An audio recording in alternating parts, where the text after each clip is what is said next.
Hi everyone, are you ready for a super fun challenge? You may have noticed if you follow my short video content here on YouTube that I am painting 100 tiny paintings this year, and I would love it if you would join me. So far this year, we have painted 20 tiny paintings together, and here they are. And if we paint around 8 to 9 paintings per month, we will end up with 100 tiny paintings by the end of 1 year. So in today's video, I wanted to talk about how to start painting tiny, what materials you'll need to get started in your tiny paintings, why painting tiny is so fun and important, and my 5 top tips for how to paint tiny paintings successfully with a bonus tip at the very end. Are you in? If so, comment below and let me know you're going to be painting with me this year, and let's get talking about everything you need to get started. First, you're going to need watercolor paper. I'm using Arches 140-pound cold press watercolor paper, and I'm taking sheets from this 9x12 pad, and I'm cutting them down into 3x3-inch squares, and I am getting 12 pieces from one sheet of paper. And if you prefer, you could even use tiny sketchbooks or notebooks to do your painting. And I just think painting in this size or even smaller is such a great way to paint. Something I've heard from my students is that painting tiny relieves stress and they feel like they can accomplish a small painting and be proud of themselves in a shorter amount of time. The next thing you'll need is paint. I am using this tiny split primary palette that has cad yellow, lemon yellow, cad red, magenta, ultramarine blue, cerulean, sap green, and indigo.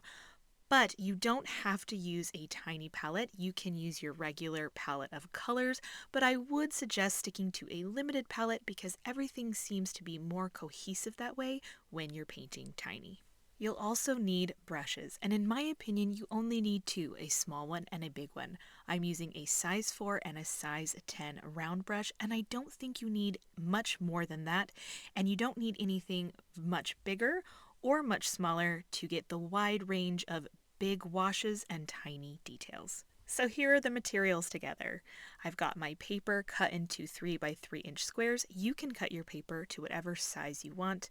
I've got my 2 sizes of brushes that I prefer and my limited colors in my limited palette. I also use masking tape to tape down my paintings so that they don't buckle and dry flat, but that is totally optional.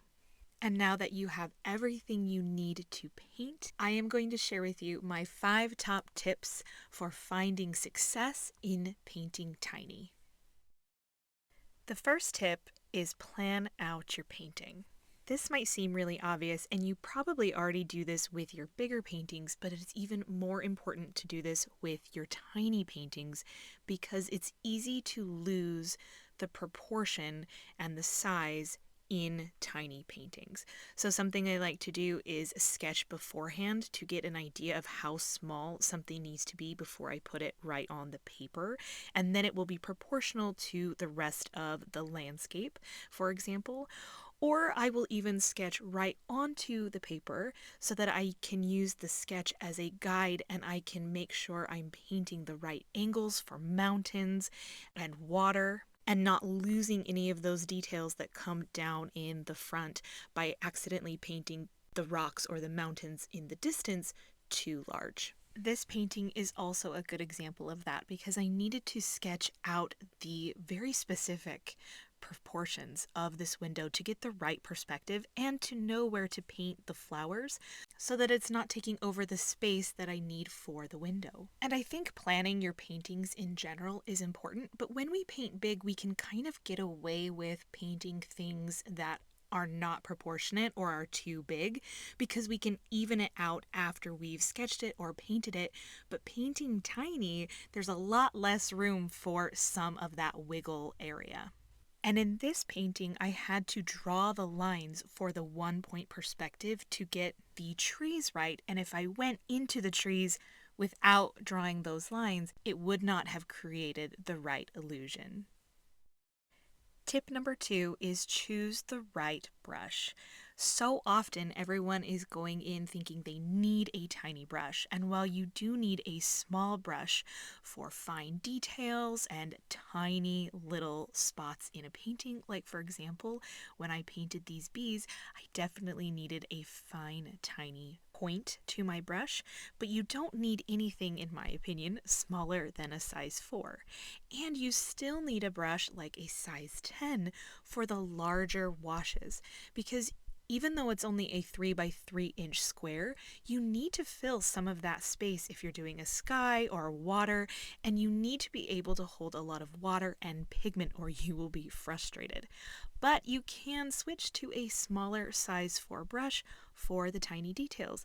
And here in this one, I am using the size 4, then I'm using the size 10, and then I switch back to the size 4 again. So I'm constantly using both brushes in the painting depending on what I need. Do I need smaller details or do I need larger washes? Tip number 3 is control your water. Water control is going to be so important when you are painting tiny. We need water to create light washes, and that is important when we're covering big spaces. But when we are painting the tiny details, we need a lot less water and more pigment, even more so than in the bigger paintings that we paint.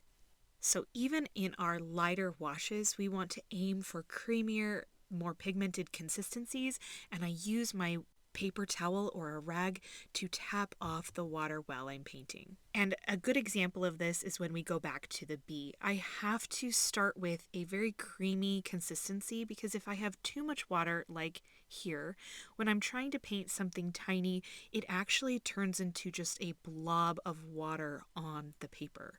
So if we just tap our brush onto a paper towel or a rag and release that water, we can paint tiny things even with a big brush because we have less water in the bristles. And there will be times when we still need our big brush to be full of water and pigment so we can wash over very large areas. But when we want to go tiny, we don't even have to switch our brush. We can just tap onto the paper towel, pick the pigment back up, and use the tip of the brush for more control. In this painting, I'm using masking fluid to create a clover field, and for each of these layers, I need a lot of pigment and a lot of water to fill the whole space in a more equal way. So I do need my larger brush loaded with lots of water because I'm not painting details. I'm painting layer by layer on top of the masking fluid. But when I move to the smaller details, I can either use that same larger brush or move to a smaller brush and use less water and more pigment to create more of the fine lines, harder strokes with less blobs. Tip number 4, layering is your best friend. It is really hard to do wet on wet technique with tiny paintings. Not impossible, I'll show you that later. But layering is going to help you get the values down that you need, the details down that you need, but also keep everything very tiny without creating those puddles of water we were talking about.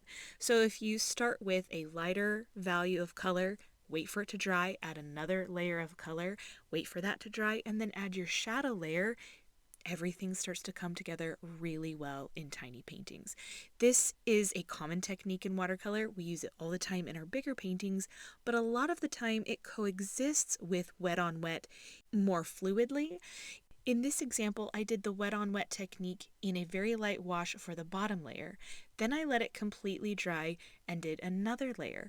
I'm using very little wet on wet technique and letting things dry in between, adding layers as the colors start to build up, creating detail, depth, dimension without having to do too much of the wet on wet so that we can keep everything really structured and we can visually see what it is that we're painting because the wet on wet can sometimes get away from us.